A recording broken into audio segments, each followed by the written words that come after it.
guys, good morning! So papunta tayo ngayon sa barbero kasi isipin mo naman yung buhok natin, para na tayong My Chemical Romance dito. Or pwede rin K-pop. Wow! So malago na yung buhok natin. Papagupit muna tayo kasi this is my day 1 of my 40 days challenge of everyday posting, and may target akong, I don't know, pero ayoko muna i-reveal sa inyo. Pero I have a target in 40 days na I'll buy something for myself.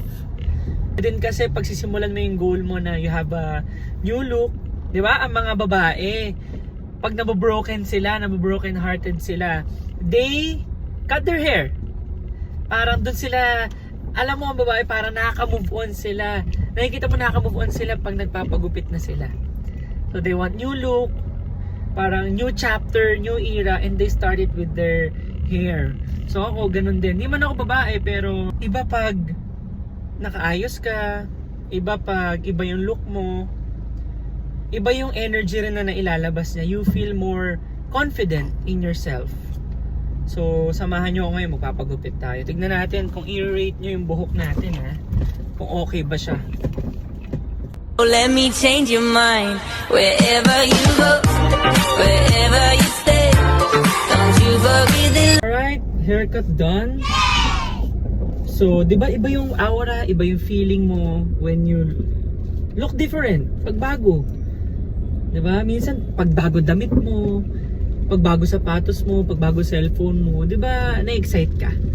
So, a little change sa look mo, pagupit ka, mag-ayos ka, tapos mag-set ka ng new goals mo, mas madaling ng mga bagay, mas madaling ganahan, kasi nga, you're excited.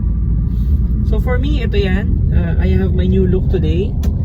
I want to start my new goal ng ganito yung itsura ko, ng fresh tayo, tapos bago yung gupit natin.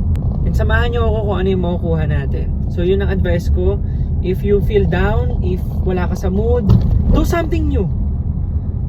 Mag-exercise ka, mag-jogging ka, do something that scares you.